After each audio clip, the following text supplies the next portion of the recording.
अच्छा मियां साहब, ये बताइएगा कि आपने अमेरिकी सदर डोनाल्ड ट्रंप को बुजुर्गी क्या डाला? जब मैं काम के सिलसिले में सारी रात जागता हूँ हाँ। तो मुझे सुलाने के लिए वो baby shark do do do वाली नज़म सुनाते हैं ताकि मैं सो जाऊं। अच्छा, कभी ऐसा हुआ है कि आपने रिव्यूज दे दिए किसी प्रोडक्ट के, बाद में आपको एहसास हुआ कि यार ये मैंने ज्यादती कर दी, ये बहुत नहीं बार देने हुआ है। चाहिए? होता है ये भी। अच्छा, अच्छा, फिर उसके बाद वो वाली वीडियो भी अपलोड करती हैं? वो हो चुकी होती है। पैसे ले चुकी होती हैं ये, अब पैसे तो नहीं वापस किए जा सकते ना। अम्मी जान कहा करती थी कि कोई काम छोटा नहीं होता। तो आप क्यों नहीं करते कोई काम? बिस्मिल्लाहिर्रहमानिर्रहीम। अस्सलाम वालेकुम ख़वातीन और हज़रात, मैं हूं आपका जुनैद सलीम और आप देख रहे हैं देशमुख जुनैद के साथ। शो में मेरा साथ दे रहे हैं वहीद खान लाला, हमारी को होस्ट सुहाना सयाल। नाज़रीन, आज हमारी मेहमान ख़ास एक ऐसी ब्यूटी एक्सपर्ट हैं जिन्होंने जदीद मेकअप ट्रेंड्स और कुदरती स्किन केयर को एक साथ जोड़कर अपनी एक मुनफरिद शनाख्त कायम की। मारूफ ब्यूटी एक्सपर्ट और ब्यूटी इन्फ्लुएंसर फरवा शाहिद चीमा। लेकिन नाज़रीन, पहले आपको लिए चलते हैं वज़ीर आज़म पाकिस्तान मियां मोहम्मद शहबाज शरीफ साहब के पास। अच्छा शहबाज साहब, ये फरमाइएगा कि आजकल इक़्तिदार की ग़ुलाम गर्दिशों में, इस्लामाबाद की सियासी राहदारियों में ये चेमगोइयाँ हो रही कि हैं। मैं जा रहा हूँ, मैं कहता हूँ ये सारी चैमगोइयाँ ही रहेंगी। अवाम का मुझ पर यानी हमारी जमात नून लीग पर जो एतमाद है ये उसका समर है, ये उसकी गम्माज़ी है कि आने वाले दिनों में आप देखिएगा कि जितना वक्त इस अवाम ने इस नाचीज़ को दिया है, थोड़ा वक्त और ये इंतज़ार कर ले तो वो दिन दूर नहीं। हम कामयाबी के इतने करीब हैं कि हमारे और कामयाबी के बीच में से इतनी सी हवा भी गुजर नहीं सकती। वाह। जुनैद सलीम साहब, और ये जो लोग चैमगोइयाँ कर रहे हैं, करते रहें, इनकी चैन ख़त्म हो गई है, ये बस मंगोइयाँ ही खाए जा रहे हैं, मंगोइयाँ ही खाए जा रहे हैं। ये इनका ख्वाब होगा और अगर मेरी कुर्सी से मुझे उतारा जाता है, ठीक है, मुझे कबूल है, लेकिन ये इस मुल्क के साथ शब खून होगा, धोखेबाजी होगी, ये गुनाह होगा, ये इसकी तरक्की में रुकावट डालने वाली बात होगी। आप बस थोड़ा इंतज़ार करें, ओ खलोती एक कामयाबी। ज़बरदस्त। अच्छा, ये जो पेट्रोल क्राइसिस है इससे कैसे निपट रहे हैं? इसके आए लिए रोज़ कीमतों में इजाफा, आए रोज़ कीमतों में इजाफा। देखिए जुनैद साहब, आप माशाल्लाह पढ़े लिखे इंसान हैं, आपको पता होगा कि ईरान और यूएस का जो मामला चल रहा है, इस वजह से ये सारे मामलात हैं। लेकिन मैं अपनी आवाम को ये कहूँगा, पेट्रोल की बचत करने के लिए मैं आपके लिए ऐसी व्हीकल पॉलिसी ला रहा हूँ कि गाड़ियाँ घास खा के अपना फ्यूल बनाएंगी। बेफिक्र रहिए, ये विज़न हमारा विज़न है। इसके अलावा और भी मामलात है। जहाँ तक आपने पेट्रोल की कीमत की बात की तो ये मेरी मजबूरी है। हाँ। मैं बाखुदा हर बार सीने पे पत्थर रख के इजाफा करते हैं। आपको ये किसने बताया? आपने और आपकी भतीजी ने 100 दफा बताया। मुझे ये जान के खुशगवार हैरत हुई है जुनैद सलीम साहब कि आपको इस पत्थर के बारे में पता है। ये पत्थर बस 12-13 दफ़ा रखने पड़ेंगे, उसके बाद सत्ते खैरा। एक दिन आएगा कि हमें तेल की ज़रूरत नहीं होगी, हमें पेट्रोल की ज़रूरत नहीं होगी, हमें गैस की ज़रूरत नहीं होगी, जबरदस्त। हमें पत्थरों की जरूरत होगी। हाँ। आप शायद ये बात मजाक समझ रही हैं, लेकिन आपको बताऊं कि हम जो आज बिजली सूरज से तवानाई लेके पैदा कर रहे हैं, वो दिन दूर नहीं कि हम इतना सोलर से बिजली पैदा कर लेंगे कि सूरज हमसे तवानाई मांगेगा, हम उसको देंगे। और आप सबको वो दिन भी देखने को मिलेगा कि जब मैं अपने खुश्क स्विमिंग पूल में तैराकी कर रहा हूँगा और मेरा प्रिंसिपल सेक्रेटरी मेरे पास दौड़ा आएगा और कहेगा कि मियाँ साहब सूरज से डेलीगेशन आया है। मैं उससे कहूँगा ठीक है, उन्हें इज्जत और एहतराम और तकरीम के साथ डीप फ्रीजर या फ्रिज में बिठाइए। मियां साहब फिलहाल तो पेट्रोल क्राइसिस को देख के हालात में बेहतरी की कोई सूरत नजर नहीं आ रही। आप हर बात को आई डोंट नो क्यों मजाक में ले रही हैं। आपको शायद ये नहीं पता, ये जो मीडिएशन मैंने करवाई है, दुनिया में जो जंग रुकवाई है, ये जो इतना बड़ा जो बिगाड़ पैदा होता, नक्श अमन होता इस दुनिया में, ये क्रेडिट अल्लाह ताला के फजल करम से हमें जाता है, मुल्क पाकिस्तान को जाता है, इस ज़ीरक दूररस क़यादत को जाता है। आप ये देखिए कि सुलह सफाई के बाद अब छोटे छोटे मामलात भी हमारे पास आ रहे हैं। अच्छा। मेरे पास लोग आके कहते हैं हम मियाँ बीवी हैं, हमारी लड़ाई हो गई है, हमें सुलह जोई करवाएं। फिर मैं आगे से कहता हूँ कि अमेरिका और ईरान की सुलह कराना मुमकिन है, लेकिन मियाँ बीवी की लड़ाई का मामला पैचअप करवाना मुमकिन नहीं।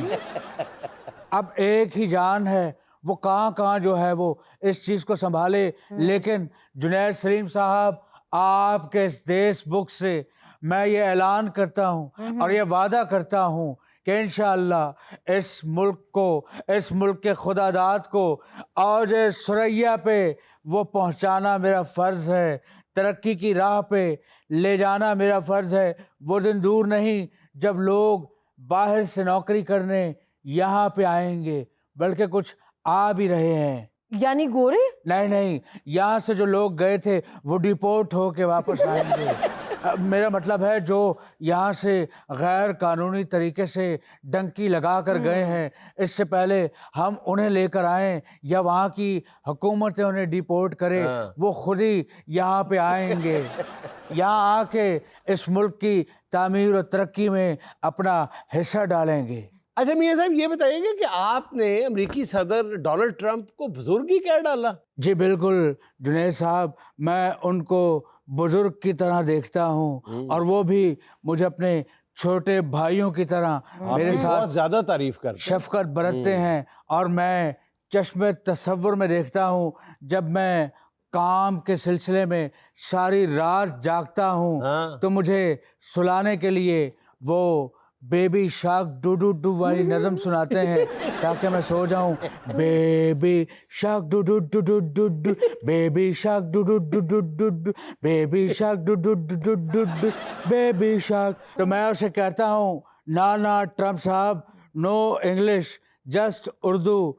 फिर वो ये गाते हैं, मोरनी तेरी नानी को चोर ले गए, बाकी जो बचा था सारे होर ले गए। नानी तेरी मोरनी को चोर ले गए। मैं तभी तो उन्हें बुजुर्ग कहता हूँ। आप ये देखिए, उन्हें नानी और मोरनी में फर्क ही नहीं कि चोरनी को ले गया है कोई या फिर मोरनी को ले गया है कोई। ये सारी अलामात डिमेंशिया की हैं। ये जब बंदा 90 पहुंचता है तब ये बीमारियां आती हैं। और जुनैद साहब, ट्रंप को मैं बुजुर्ग इसलिए भी कहता हूँ कि वो मुझसे बड़ी शफकत बरतते हैं। मुझे कहते हैं, शहबाज बार गर्मी बड़ी है, धुप च ना निकलिया कर, जे आवाम दी खिदमत लई, एदी तामीर और तरक्की लई, मुल्क और कौम दी खिदमत लई तेनू बाहर निकलना पै जाए ते सिर ते गिला साफा रख लिया कर। लेकिन आपके जाती ताल्लुक का मुल्क को क्या फायदा हो रहा है? देखिए कि एक शख्सियत का ज़ाती ताल्लुक़ नहीं होता। जो मेरा मनसब है ये मेरा नहीं बल्कि मुल्क पाकिस्तान का इस दुनिया से ताल्लुक़ है। आप यकीन जाने, तरक्की को हम पा लेते, हम दूध और शहद की नहरें यहाँ बहा देते। ये अगर ईरान और अमेरिका की जंग ना होती, हम सारी चीज़ों पे काबू तकरीबन पा चुके थे, लेकिन बशूमी किस्मत ये मामला आ धरा। वरना आज आप देखते पेट्रोल 20 रुपए लीटर होता और बिजली का 1 यूनिट ₹1.25 का होता। और आप अगर टूटी खोल के मुंह धोते तो आपकी टूटी में पानी के बजाय पेट्रोल आता।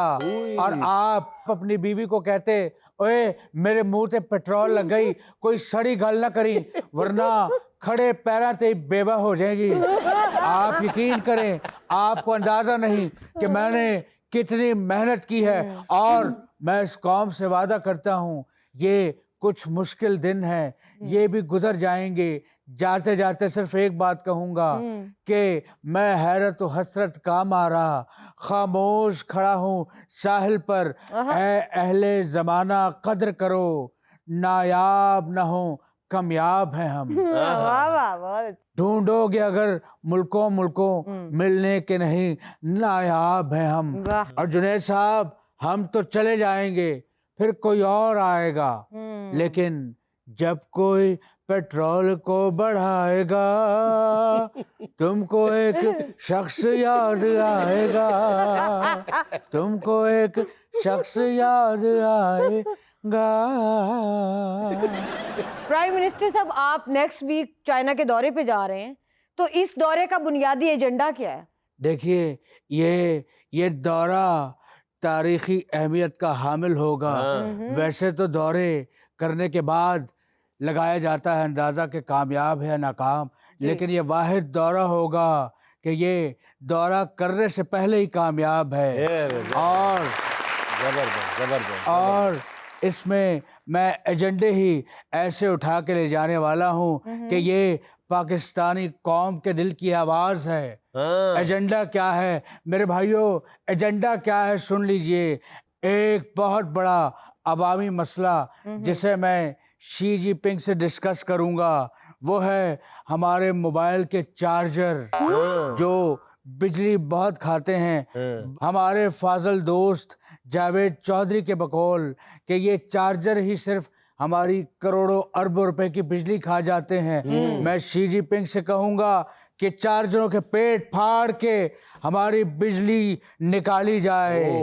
और एक और मसला जिस पे जुनैद साहब किसी ने आज तक कोई आवाज नहीं उठाई, लेकिन ये आवाज उठाना इस खादिम के जिम्मे आया है। जी बताएं। जी वो है आपके हैंड्स फ्री जो कि अक्सर खराब हो जाते हैं। मैं शी जिनपिंग से कहूँगा कि आपकी हैंड फ्री है तो बहुत अच्छी, लेकिन 1 महीने बाद इसका लेफ्ट या राइट वाला स्पीकर खराब हो जाता है। चले खराब होने में भी कोई मुजायका नहीं, लेकिन असली मसला तब आता है जब उसे चेक करते हैं आधे घंटे तक तो पता ही नहीं चलता कि लेफ्ट वाला स्पीकर खराब है या राइट वाला। आप यकीन करें, बंदा फैमिली में बैठ के ये पता ही नहीं चला सकता कि दायां खराब है या बायां खराब है। और यही जांचने के चक्कर में जानू जानू वाला मैसेज ऊंची आवाज में प्ले हो जाता है। ये बहुत संगीन मसला है। इन तमाम मामलात पे बात होगी और न सिर्फ बात होगी बल्कि एक सॉफ्टवेयर बनाने का MOU भी साइन करूंगा। कौन से सॉफ्टवेयर का? यही कि जिसके खिलाफ हम मैसेज टाइप कर रहे होते हैं गलती से उसी को सेंड कर देते हैं। तो सॉफ्टवेयर क्या करेगा? माफी मांगेगा और की। नाज़रीन, यहाँ मुझे लेनी एक छोटी सी कमर्शियल ब्रेक, हमारे साथ रहिए।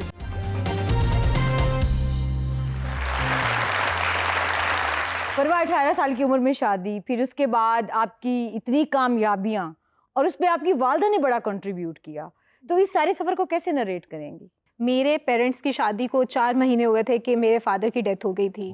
मेरी अम्मी मेरे साथ प्रेग्नेंट थी। मैं अपने अब्बू के जाने के 6 मंथ्स के बाद पैदा हुई थी और मेरी अम्मी वॉज जस्ट 16 years old और वो उस टाइम अपना बोझ भी नहीं उठा सकती थी कि वो मेरा बोझ भी साथ कैरी कर रही थी। फिर हमारी बहुत लंबी जर्नी है, हमने ऐसे ऐसे दिन भी ज़िंदगी में गुजारे हैं कि हमारे पास खाने के लिए भी कुछ नहीं होता था। अब्बू बहुत कुछ छोड़ के गए थे, ऐसा नहीं था कि कुछ था नहीं, लेकिन हम तक नहीं पहुँचता था वो। फिर मेरी अम्मी के बहन भाई बहुत अच्छे थे, उन्होंने थ्रू आउट हमारा बहुत साथ दिया। और उसके बाद फिर मैं एक दिन स्कूल गई हुई थी, मैं ग्रेड 8 में थी कि मुझे आया जी लेने आई हैं कि आपकी मदर आपकी हाफ लीव के लिए आई हैं। अच्छा। तो जब हम घर गए तो मेरा रिश्ता देखने कुछ लोग आए हुए थे। अच्छा। फिर उसके बाद मेरी अम्मी को लगता था कि मुझे कुछ हो गया तो इसका क्या होगा। तो फिर मेरी अम्मी ने मेरी शादी कर दी, फिर मेरी एक बेटी हुई। तब तक अभी मैंने ये बिल्कुल भी नहीं सोचा था कि मुझे कोई करियर बनाना है। लेकिन फिर मेरे हस्बैंड ने मुझे कहा कि नहीं, तुम्हें अपने पैरों पे खड़े होना है। और उनकी सपोर्ट और मेरी माँ की दुआ है कि मैं आज जहाँ हूँ।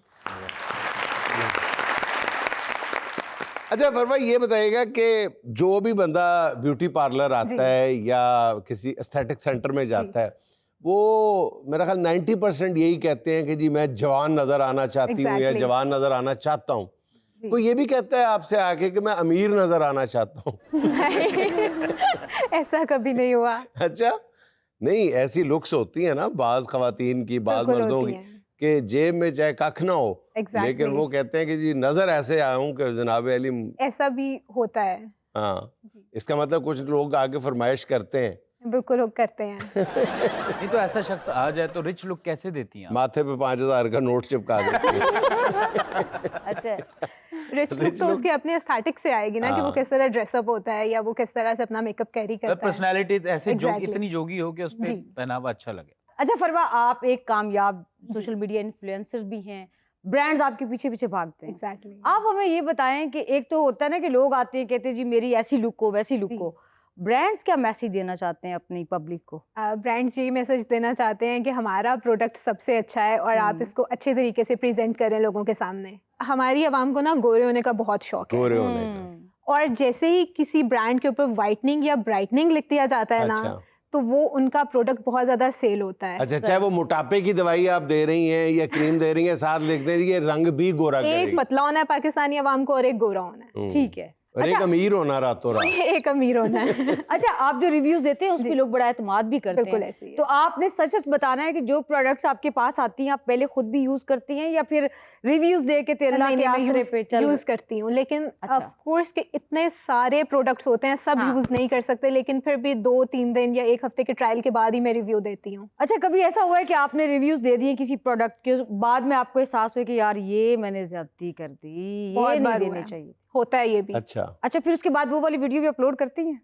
वो हो चुकी होती है। पैसे ले चुकी होती हैं ये, अब पैसे तो नहीं वापस किए जा सकते ना। अच्छा फरवा जी, ये तो आपने बता दिया कि हमारी आवाम को गोरा होने का शौक है। अब आप हमें ये बताएं कि आप वाइटनिंग इंजेक्शन को प्रेफर करती हैं, वाइटनिंग ड्रिप को, या वाइटनिंग सीरम को? IV ग्लूटाथायोन बहुत इफेक्टिव है वाइटनिंग के लिए, लेकिन एक बहुत मिसकंसेप्शन है हमारी सोसाइटी में कि एकदम आपका 8 to 9 टोन्स लाइटन अप हो जाएगा ग्लूटाथायोन ड्रिप्स के बाद।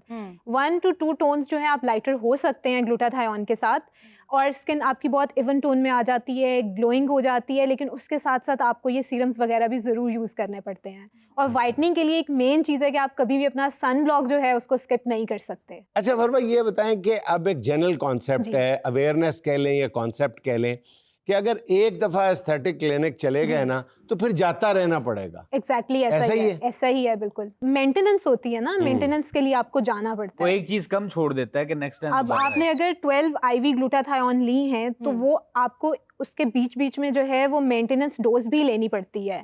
जब आप वीकली ले रहे हैं तो उसके बाद मेंटेनेंस डोज आपको मंथली लेनी पड़ती है, तो वो आपको जाना तो पड़ता है। ये ग्लूटाथायोन अगर इतना इंपॉर्टेंट है तो हम क्या इसको आलू शोरमे में डाल के खा सकते हैं? नहीं, बिल्कुल भी नहीं। अच्छा फरवा, जैसे फूड ब्लॉगर्स हो गए या कोई कोई डिश खा ली, उसकी तारीफ करते हुए वो एक सिग्नेचर होता है एग्जैक्टली। कि अमेजिंग, वाओ, टेस्टी। आप लोगों का क्या सिग्नेचर? हम लोगों को होता है, oh my God that's so good, ये सबसे अच्छा प्रोडक्ट है। जिसका 1.5 मिनट में रिजल्ट आ गया। अच्छा फरवा, गर्मियों का सीजन है, आप हमें कोई ऐसा मेकअप टिप बताएं कि हमारा मेकअप बहुत देर तक स्टे करे। ये तो मैं बता देता हूँ, आप घर से बाहर ही ना निकले। मेकअप से पहले अगर आप आइसिंग कर लेना तो आपका मेकअप काफी लॉन्ग लास्टिंग रहता है। और फिर आपको ऑयल कंट्रोल फाउंडेशन लगानी चाहिए, मैट। अच्छा, आपके मेकअप भी इतने शॉर्ट शॉर्ट होते हैं, जैसे शॉर्ट शॉर्ट आप जवाब दे रही हैं। मैं आधे घंटे में ब्राइडल मेकअप कर लेती थी। अच्छा फरवा, कोई ऐसा मेकअप का इम्तजाज बताएं, कोई ऐसा कॉम्बिनेशन बताएं कि आपका चेहरा भारी भी ना लगे, थोपा हुआ मेकअप भी ना लगे और आप अच्छे फ्रेश भी लगे। आपके पास एक टिंटेड सनब्लॉक होना चाहिए, एक बहुत अच्छा सा आपके पास कंसीलर होना चाहिए, और सेटिंग स्प्रे बहुत अच्छा होना चाहिए जो लॉन्ग लास्टिंग करे आपके मेकअप को। सो आपको बार बार टचअप्स की ज़रूरत भी ना पड़े। एक अच्छा सा कॉम्पैक्ट पाउडर रख लें, कहीं अगर टचअप की ज़रूरत पड़ती है 2-3 घंटे के बाद आप उससे टचअप कर लें तो आप फ्रेश रहेंगे पूरा दिन। कितना सस्ता नुस्खा बताया, एक मेकअप आर्टिस्ट भी साथ रख लें। अच्छा फरवा, आजकल नो मेकअप लुक का बड़ा शोर है, तो ये किस किस्म की स्किन को सूट करती है और ये कैसा मेकअप होता है? इसके लिए आपकी स्किन बहुत फ्लॉलेस होनी चाहिए। हाँ। जिनकी स्किन के ऊपर पिगमेंटेशन या एक्नी मार्क्स या टेक्सचर है, उनके लिए तो ये बिल्कुल भी नहीं है। अगर आपकी बिल्कुल नीट एंड क्लीन स्किन है तो फिर आप नो मेकअप की तरफ जा सकते हैं।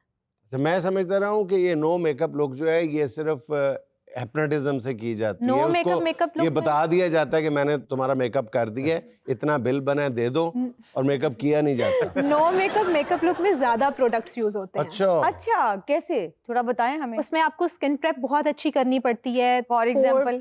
सबसे पहले आपको एक अच्छा सा मिस्ट लगाना पड़ता है, देन कोई हाइड्रेटिंग सीरम लगाना पड़ता है, देन उसके बाद आपका मॉइस्चराइजर, सनब्लॉक होता है। आपकी स्किन बहुत हाइड्रेटेड, बहुत जूसी और बहुत प्लम्प लगनी चाहिए नो मेकअप लुक में।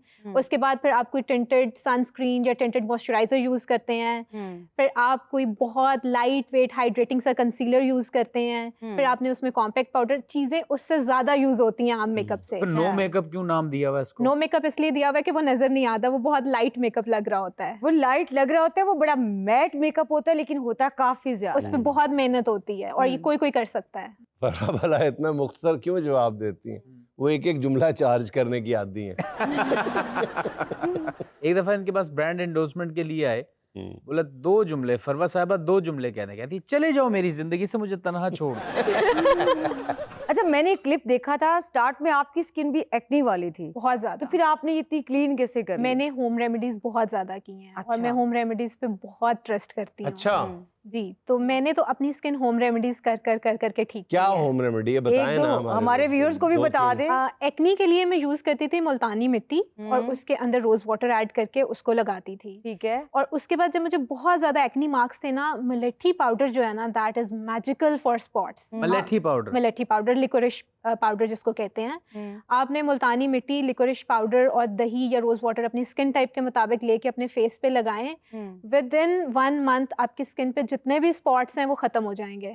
अच्छा फरवा, जैसे गर्मियों का सीजन आता है, हमारी स्किन 2 शेड हो जाती है और पसीने और अजीब सी चिपचिपी टाइप की, तो उसके लिए भी अपनी कोई होम रेमेडी दे के जाए। तगान नारान चले जाओ। हाँ। मैं आपको एक बहुत ज़बरदस्त टैनिंग के लिए रेमेडी बताती हूँ, बेस्ट है। आपने हल्दी लेनी है, उसको ड्राई रोस्ट कर लेना है। जब वो डार्क ब्राउन कलर की हो जाए तो उसके अंदर आपने हनी डालना है, टोमेटो प्यूरी डालनी है, मिक्स करके उसको लगा लेना है। 15 मिनट बाद आपने उतारना है। 3 से 4 यूजेस के बाद ही आपकी स्किन इवन टोन में हो जाएगी और जितना भी टैन है वो उतर जाएगा। और इस मौसम में आप टैनिंग से खुद को नहीं बचा सकते।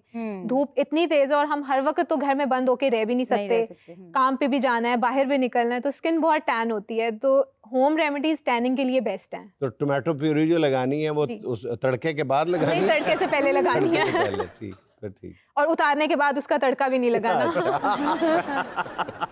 वैसे फरवा, एस्थेटिक फिजिशियंस की खिदमत हासिल करने के बाद भी देखा यह गया है कि खवातीन को फिर भी दर्जनों फिल्टर्स इस्तेमाल करने दर्जनों नहीं करते, सिर्फ एक ही करते हैं। वो तो आप करती हैं ना, मैं दूसरों की बात कर रहा हूँ। वैसे फिल्टर से याद आया, दूसरों की तरह आप इधर क्यों इशारा कर रहे हो?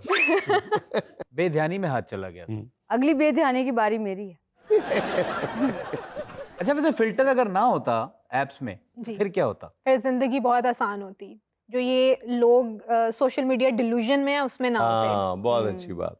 अच्छा, ये स्किन पोर्स खुलने का बड़ा मसला होता है खवातीन को इस सीजन में, जी। तो स्किन के पोर्स बंद करने का बता दें कोई टोटका। स्किन के पोर्स बंद तो नहीं होंगे, श्रिंक हो जाएंगे। हाँ, श्रिंक हो जाएं। जी, उसके लिए आप 1 टेबलस्पून एप्पल साइडर विनेगर का ऑलमोस्ट 100 ml रोज वाटर में मिक्स करके उसका स्प्रे करें तो पोर्स काफी हद तक श्रिंक हो जाते हैं। सही। वैसे मैंने नोट किया रोज वाटर आपकी रेमेडीज का जुज़्व है लाजमी। एग्जैक्टली। सारों की जितनी भी हमारी नानियां दादी हैं उनके भी हर टोटके में रोज वाटर शामिल होता था। और ग्लिसरीन का बहुत ज्यादा use ग्लिसरीन होता बहुत अच्छी चीज़ है। Glycerin basically natural hyaluronic acid है। जितना ग्लिसरीन आपकी स्किन को हाइड्रेट करता है कोई चीज़ नहीं कर सकती। तो मेरी नानी का एक टोटका था। मेरी नानी बहुत गोरी चिट्टी और बहुत उनकी स्किन शाइन कर रही होती थी। इवन वो सारा दिन धूप सेकती थी, उसके बावजूद उनकी स्किन पे कोई उसका असर नहीं आता था। वो एक ही चीज़ लगाती थी, ग्लिसरीन, रोज वाटर और 2-3 ड्रॉप्स वो उसके अंदर लेमन के ऐड करती थी। और अपने फेस पे भी, हाथों पाँव पे भी वो लगाती थी और बहुत खूबसूरत थी उनकी स्किन। अच्छा, आप बता रही थी कि आप ब्राइडल मेकअप आधे घंटे में कर जी। लेती लेकिन पैसे पूरे लेती हैं। पैसे पूरे लेती हूँ, लेकिन मेरा एक मैंने शुरू से रखा हुआ है, जब भी मैं मेकअप करती हूँ मैं अगले के बजट के हिसाब से चार्ज करती हूँ। अच्छा फरवा, जब ब्राइडल मेकअप होता है तो उसमें कोई खवातीन मोस्टली कौन सी गलतियां करती हैं? कोई 2-4 ऐसे टिप्स दे दें। बहुत ज़्यादा फाउंडेशन की जो लेयरिंग होती है ना, हम्म, उससे ब्राइड का पूरा इवेंट खराब हो जाता है। ठीक उससे है। आपके स्माइल लाइंस आ जाती हैं, अंडर हम्म। आइज आपके जो है वो ये सारी लाइंस विजिबल हो जाती हैं, तो लेयरिंग मिनिमल रखनी चाहिए। अच्छा जी, सुहाना का सवाल 4 ऑप्शंस के साथ एक आपने सेलेक्ट करनी है। सवाल ये है, अगर आपके इख्तियार में हो तो इनमें से किस पर पाबंदी लगाएंगी? मेकअप के बाद फिल्टर लगाने पर, मेकअप के बाद उधार करने पर, मेकअप के बाद शोखियां मारने पर, मेकअप उतार कर बच्चों के सामने अचानक आ जाने पर। मेकअप के बाद फिल्टर लगाने पे। नाज़रीन, यहाँ मुझे लेनी है एक छोटी सी कमर्शियल ब्रेक, हमारे साथ रहिए।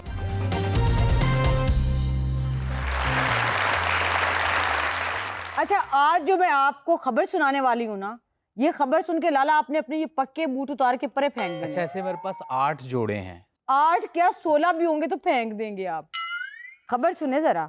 मारूफ लग्जरी ब्रांड शनाइल ने बगैर तलवे वाले जूते मुतारिफ करवा दिए ओ खैर, और पाकिस्तानी करेंसी में कीमत 4.25 लाख के करीब बनती ओए है। होए। तलवे के बगैर 4.25, जी, तो तलवे के साथ इससे डबल लगा लें फिर। ये इस जूते का डिजाइनर यकीनन तलवे चटवा के तंग आ गया होगा। सर, ये जूता उन लोगों के लिए है, इन्हीं रास्तों पे चल के अगर आ सको तो आओ। नहीं, मेरा ख्याल है ये जूता किसी ऐसे हडहराम बंदे के लिए डिजाइन किया गया जिससे बेड से नीचे पाँव ही नहीं उतारने होते। अच्छा, बाकी तो वैसे पता नहीं इसकी सेल क्या होगी, लेकिन पाकिस्तान में अगर ये इंट्रोड्यूस हो जाए ना, तो मजलूम शौहर ये जूता जो है ना, इससे दुगनी बोली दे के खरीद लेंगे। जाहिर है कम पड़ेगा और क्या, पढ़ने के निशान भी कोई नहीं होगा। हाँ, ये बगैर तलवे तो जुतियां खा दियां ने आज। सर जी ਐਵੇਂ ਤਬਸਰੇ ਕਰੀ ਜਾ ਰਹੇ ਹੋ। ਇਹ ਵੱਡੇ ਵੱਡੇ ਬ੍ਰਾਂਡਾਂ ਨੇ ਨਾ ਸਾਰੀ ਦੁਨੀਆ ਨੂੰ ਪਾਗਲ ਕੀਤਾ ਹੋਇਆ ਹੈ। ਉਹ ਕਦੀ ਇੰਨੀ ਇੱਕ ਪੈਂਟ ਬਣਾ ਕੇ ਥੱਲੇ ਲੀਰੋ ਲੀਰ ਹੁੰਦੀ ਹੈ। ऐसी पैंट पहन के पिंड चले जाओ ना तो पिंड वालों ने कहना की होया, कुत्ता पै गया सी, लीरो लीर हो गई है। इसी तरह पिछले दिनों एक कंपनी ने शॉपर जी उसको लॉन्च कर दिया, ये पर्स है वो भी हाँ, $1250 का। और जो इन्हों का कोई दिमाग कम नहीं ना करता, ये आपस में मुकाबला शुरू कर देते। अच्छा, और लोग भी पागल हैं, वो खरीदते जाते हैं। हाँ। अच्छा, कोई बंदा पूछ लेना इस हैंडबैग में डालना क्या है, तो कहेगा गंडेरियां दे छिल्लड़। सर, वैसे लोग ब्रांड के पीछे भी पागल होते हैं। मैंने भी इनोवेशन की थी। मैंने कुर्ता लॉन्च किया था जिसका एक बाजू था एक नहीं था। फिर लोगों ने खरीदा ही नहीं, बोला पागल है। और यही कुर्ता अगर जस्टिन बीबर लॉन्च करता, धड़ाधड़ खरीदते हो। सर, आपने ये तो सुना होगा कि बुढ़ापा बचपन की ही एक शक्ल है, और हमारी आज की वीडियो इसकी बेहतरीन अक्कासी कर रही है। जी वाह, बाबा जी स्टिंग पी रहे हैं, स्टिंग। अच्छा, और साथ अच्छा साथ कुल्फी कुल्फी खा रहे हैं। वाह, ये जायका कंफ्यूज कर रहा होगा बाबे को। वो छोटे बच्चे होते हैं ना, एक साइड पे लॉलीपॉप एक साइड पे कोक को लगे होते हैं ये, और देखो। अच्छा बाबा जी जितनी जल्दी में है ना, साफ लग रहा है कि स्टिंग अपने नवासे से छीनी है हाँ। और कुल्फी अपने पोते से। अच्छा जी, मुझे तो लगता है कि बाबा जी को है शुगर, और ये अपने घर वालों से छुप के ना बाहर अपने नशे पूरे कर रहे हैं। और नहीं, ये भी तो हो सकता है बाबा जी की शुगर लो हो रही हो। सर, अल्लाह लंबी उम्र दे, लेकिन बाबा जी जितनी जल्दी में ना लगता है अपना दाना पानी पूरा कर रहे हैं। मेरा ख्याल है दाना पानी तो पूरा हो चुका है, कुल्फी और ये रहती थी ये कर रहे हैं। सर, आप ये देखें कि इनके पोते की अगर नजर पड़ गई, उस पर क्या असर होगा। सर जी, ਅਸੀਂ ਐਵੇਂ ਮਫਰੂਜ਼ੀਆਂ ਤੇ ਗੱਲ ਕਰ ਰਹੇ ਹਾਂ। ਇਹ ਵੀ ਤੇ ਹੋ ਸਕਦਾ ਹੈ ਕਿ ਬਾਬਾ ਜੀ ਨੇ ਦੁਕਾਨ ਤੋਂ ਦੋਵੇਂ ਸ਼ੈਮਾਂ ਚੋਰੀ ਕੀਤੀਆਂ ਹੋਣ ਤੇ ਹੁਣ ਛੱਤੀ ਛੱਤੀ ਨਿਸ਼ਾਨ ਮੁਕਾ ਰਹੇ ਹੋਣ। अच्छा, मुझे लगता है बाबा जी ने आराम से खाने के लिए दोनों चीजें ली होंगी, लेकिन सामने पुराने क्लास फेलो पे नजर पड़ गई। ਮੈਨੂੰ ਤਾਂ ਲੱਗਦਾ ਹੈ ਬਾਬਾ ਜੀ ਪੁੱਤਰ ਦੇ ਖਰਚੇ ਤੇ ਅੱਜ ਯਾਸ਼ੀ ਕਰ ਰਹੇ हैं, पार्टी कर रहे हैं डबल डबल। सर, वैसे बाबा जी के एक्सप्रेशन बड़े क्यूट हैं। हाँ। इन्हीं पे ये गाना बना था। So cute. दिल तो बच्चा है जी, हाँ थोड़ा कच्चा है जी, ऐसी उलझी नजर उनसे हटती नहीं, दांत से रेशमी डोर कटती नहीं, उम्र कब की बरस के सफेद हो गई, कारी बदली जवानी भी छटती नहीं, वल्ला ये धड़कन बढ़ने लगी है, चेहरे की रंगत उड़ने लगी है, डर लगता है तन्हा होने से जी, दिल तो बच्चा है जी। वाह, वेरी नाइस। सर अस्सलाम वालेकुम। सर मेरा नाम शहजाद हुसैन है और मेरा आपसे एक सवाल है कि ज़िंदगी की स्ट्रगल में मुखालफिन की तरफ से जो तनकीद मिलती है, क्या उसे इग्नोर करना चाहिए या गौर से सुनकर अपनी इस्लाह करनी चाहिए? नहीं, वाकई ये बड़ा पर्टिनेंट क्वेश्चन है कि ज़िंदगी की स्ट्रगल में आप अपने ऊपर होने वाली जो तनकीद है या तबसरे हैं उसको किस अंदाज में लेते हैं। आम तौर पे कहा जाता है कि ये ना देखें कि कौन कह रहा है, ये देखें कि क्या कह रहा है। लेकिन जिंदगी की स्ट्रगल का जहां तक मामला है तो मैं ये अर्ज करता हूं कि ये ना देखें कि क्या कह रहा है, ये देखें कि कौन कह रहा है। ये बहुत इंपॉर्टेंट है कि कौन कह रहा है। अगर आपसे एक मुखलिस दोस्त आपसे बात कर रहा है तो आपको उसको इसी तरह कंसीव करना चाहिए जैसे वो आपका आईना है। आपको वो बात बता रहा है जो आपका आईना बताता है। जो आप खुद सुनना चाहते हैं, आपके कान सुनना चाहते हैं, वो नहीं बता रहा, जो आपको आईना बता रहा है वो आपके बारे में बता रहा है। तो वो आपका एक तरह से मोशन है जो आपको हकीकत बता रहा है।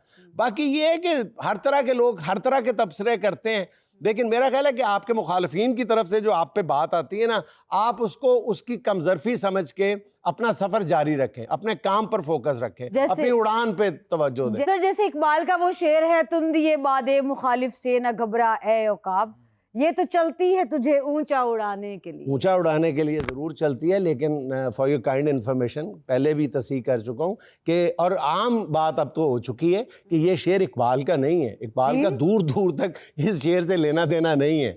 ये सैयद सादिक हुसैन एडवोकेट का शेर है। इकबाल के नाम इसलिए थोप दिया गया चूंकि उकाब है। अच्छा, उकाब से मुझे आपके सवाल का जवाब भी ध्यान में आता है। अभी अगले रोज़ मैं कहीं सुन रहा था कि उकाब जो है वो दुनिया में सबसे ताकतवर परिंदा समझा जाता है और दुनिया का जो सबसे फजूल परिंदा है वो कौवा समझा जाता है। लेकिन कौवा जो है वो बसा औकात जो है वो उकाब की गर्दन पे बैठ के उसका जीना हराम कर देता है, उसको ठूंगे मारता रहता है, उसके पर नोचता रहता है। लेकिन वो तनकीद ही समझ लेना उसको, उकाब बिल्कुल लिफ्ट नहीं करवाता। हालांकि उकाब अगर चाहे तो उस कौवे को 1 मिनट में उसका काम तमाम कर दे, लेकिन नहीं करता। उकाब क्या करता है? उकाब ऊंचा उड़ना शुरू कर देता है। उस कौवे को अपनी कमर पे बिठा के इतना ऊंचा उड़ता है, इतना ऊंचा उड़ता है, इतनी बुलंदी पा लेता है कि वो बुलंदी जो है वो बर्दाश्त करना कौवे के बस का रोग नहीं होता। कौवा बेहोश होकर नीचे गिर पड़ता है। वाह, बहुत अच्छी। तो आप अपनी परवाज और उड़ान पर अपनी तवज्जो मरकूज रखें, कौवे खुद ही आपकी कमर से गिर गिर के मरते रहेंगे। बहुत।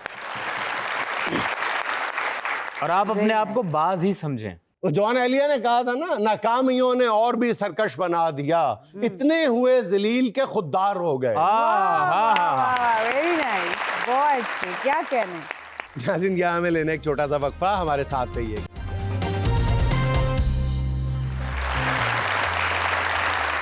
नाज़रीन, परदेश में कमाई के लिए जाने वाला अक्सर अपने खानदानों के लिए अंडे देने वाली मुर्गी से कम नहीं होता, और जब ये मुर्गी अंडे देना बंद कर देती है तो घर वालों का रवैया किस तरह बदल जाता है। आइए आपको दिखाते हैं आज के अपने स्किट में। शकील जी, लाइफ बोरिंग सी हो गई है। अच्छा, तुम्हारी तो अब बोरिंग हो रही है ना? मेरी तो तब से ही हो गई जब से तुम्हारे साथ शादी हुई थी। अच्छा, शादी से पहले तो पूरी पूरी रात मेरे साथ फोन पे बातें करते थे, और जब सोने का टाइम आता तो कहते देखो लात कितनी छोटी हो गई है। हाँ सही बात है, वाकई अब तो लात भी मेरी छोटी हो गई है, इतना काम करने लगी हूँ। शादी से पहले तो बड़ा कहते थे मैं तुम्हारे शकील सिद्दीकी हूँ, मैं तुम्हारे शकील सिद्दीकी हूँ। हाँ, शकील सिद्दीकी, अब तुमने रऊफ लाला बनाया मुझे। अच्छा छोड़ो, ये तो रोज की नोक-झोंक है। हम ऐसे ही हैं। मैं क्या कह रही थी, मेरी बर्थडे ना रख लें। अभी तो 3 मंथ पहले की थी तुम्हारी बर्थडे। तो फिर क्या हो गया, चलो कोई घर में रौनकें हो जाएंगी, लोग गिफ्ट शिफ्ट लेकर आएंगे। यार वैसे वाकई लोगों को कितनी एक्साइटमेंट होती है कहीं जाने की। अभी उन्हें ये पता ही नहीं होता कि 3 महीने पहले तो बर्थडे हुई है अभी। सही बात है, गिफ्ट में भी टेडी बेयर लेकर आते हैं, और पहले ही मेरे पास 35 टेडी बेयर हो गए हैं। नहीं 35 नहीं 37, 2 हम भी तो हैं ना।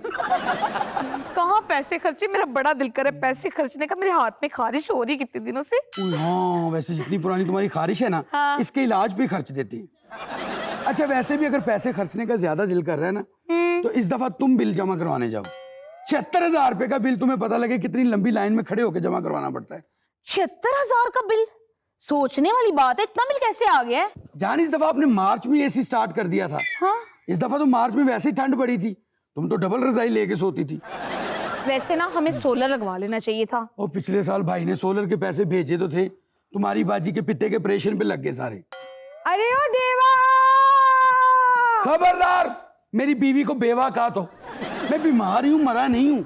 मैं तो देवा की बात कर रही हूँ। ये देवा नहीं, ये दीवा है। हाँ छोटी माँ, मैं तो पप्पू की बात कर रही हूँ। पप्पू के इंतजार में मैं देवदास देखती रहती हूँ, तो मेरी जबान पे देवा ही चढ़ गया है। रहन दे नी छोटी माँ, एडी वड्डी है तू मेरे तू।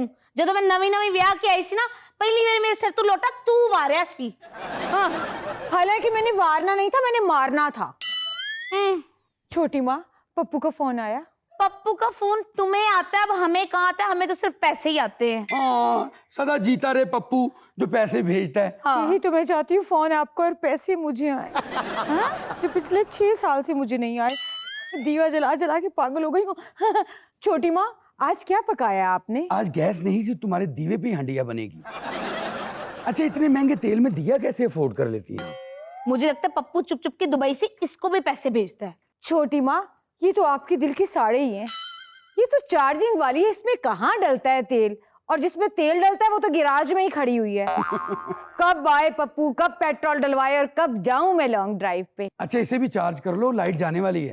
शकील भैया, जलाया तो मैंने ये पप्पू के इंतजार में था, लेकिन कुदरत की करनी देखो, आज घर में रोशनी का यही जरिया है। ये मैं यहाँ लेके खड़ी हूँ और मेरे घर वाले आपस में बज रहे होंगे। और जुमेरात को दादाजी की कब्र पे भी रखाती है। दादा आधी रात को चार्जर ढूंढ रहा होता है, गोरखन को फोन करके पूछ रहा होता है, यार मेरे दिए का चार्जर पता है? और कई दफा तो ऐसा हुआ है, दादाजी अंधेरे में चार्जर की जगह पे बत्तीसी लगाते रहे हैं। और सबसे बड़ा मौजूदा क्या, ये चार्ज भी हो जाता था।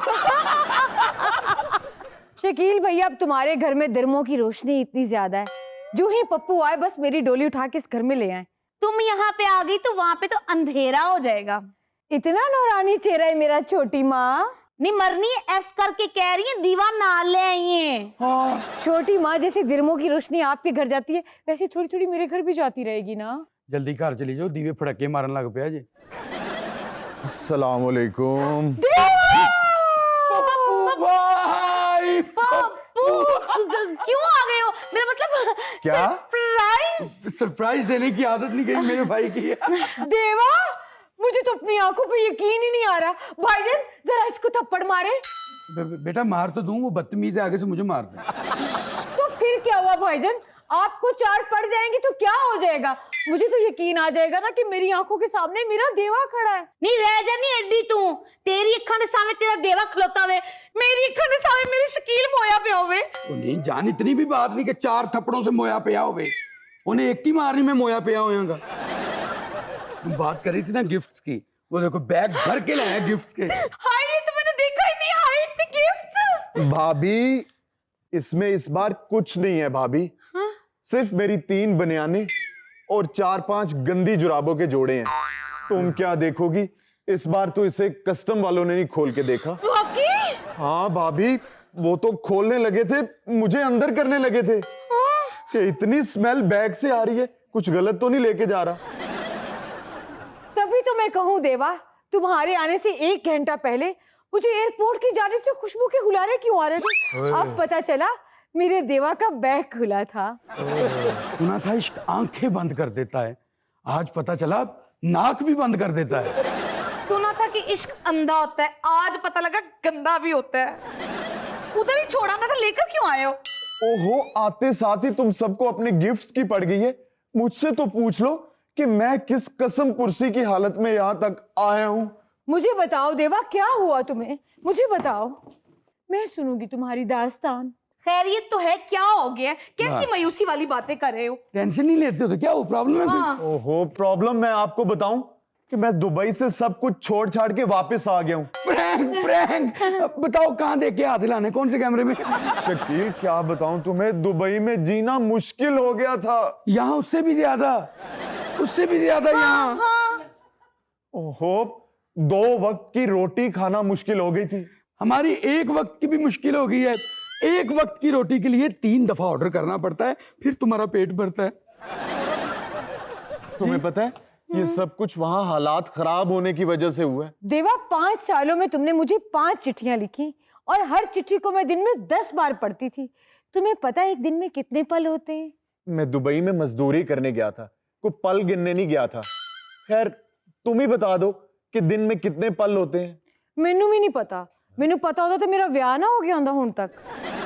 हाँ, पल से याद आया, अब यहाँ पे फल फ्रूट बहुत महंगा हो गया है। अब तो फल वाले हाथ भी नहीं लगाने देते। हाँ तो क्या? हाथ धो के लगाया करो ना, गंदे होते हैं तुम्हारे। पप्पू तुम क्यों आ गए हो? भाभी मेरा कॉन्ट्रैक्ट खत्म हो गया है, कंपनी ने मुझे निकाल दिए। तुम किसी और कंपनी में चले जाते। हाँ शकील वहां ऐसे नहीं होता, किसी और कंपनी में कैसे चला जाता? यार बंदा वहां कुली की जॉब कर लेता है। हाँ वहां पे कुली की जॉब है ही नहीं। फ्लैट्स में झाड़ू पोंछे का काम कर लेते, उधर भी दिरमों में पैसे मिलते हैं। हाँ बंदा पंप पे गाड़ियों के शीशे साफ करता है, ची ची। हाँ शकील तुम्हें शर्म आनी चाहिए, मैं अकाउंटेंट होके गाड़ियों के शीशे साफ करता वहां। हाँ एमए पास यहाँ चाय बेच रहे हैं। हाँ देवा, अब तुम दुबई वापस नहीं जा सकोगे। नहीं, और वो जो हमने ख्वाब देखे थे साथ रहने के दुबई में, वो पूरे नहीं होंगे। अब वो हम यही मिलके देखेंगे। देवा अपना बैग जरा परे कर लो, मुझे बू आ रही है। यहां से भी परे कर लो, मेरा नाक पत्थर का नहीं है, मुझे भी आ रही है। अम्मी जान कहा करती थी कि कोई काम छोटा नहीं होता। तो आप क्यों नहीं करते कोई काम? इसलिए कि वो शाहरुख की अम्मी कहा करती थी, मेरी अम्मी नहीं कहती थी। पप्पू सोमालिया चले जाते, नाइजीरिया चले जाते, युगांडा चले जाते, इस तरह से मुंह लटका के वापस तो ना आते। हाँ अथोपिया चले जाते, उसका तो वीजा भी जल्दी मिल जाता है। इतने बेहिस हो गए हैं आप लोग। 6 सालों से मैं वहां पे दिन रात मेहनत करता रहा, अपना पसीना बहाता रहा, खून जलाता रहा और आपको दिरहम भेजता रहा, और आज मेरे पास काम नहीं रहा तो आप लोग मुझे अथोपिया भेज रहे हो। तो भाई 2 महीने खून और जला लो, 2 महीने गर्मियां दे कढ़ाओ ना साढ़े। अच्छा पप्पू मैं चलती हूँ। 1 मिनट, अभी तो मैं देवा था। शुक्र कर मैं तेनू पप्पू कह रही हूँ। कहाँ जा रही हो तुम? वो लड़के वाले मेरा रिश्ता देखने आए, लड़का मस्कत में रहता है। अच्छा भाईजान तुसी ये दीवा मांग रहा सी, ए लो अपने घर च लाइट कर लेना। बाय। वो कितनी तेज है, सानू बुझा के दे गई। नाज़रीन, ये था आज का देशबुक के चलते चलते आज की छोटी सी बात, ये कि अगर आप ये सीख जाए कि क्या, किसे और कैसे नज़रअंदाज करना है, तो आपकी ज़िंदगी बहुत खूबसूरत बन जाएगी। नाज़रीन खुश रहें, खुश रखें। आपसे मुलाकात होगी इंशाल्लाह कल। अल्लाह हाफ़िज़।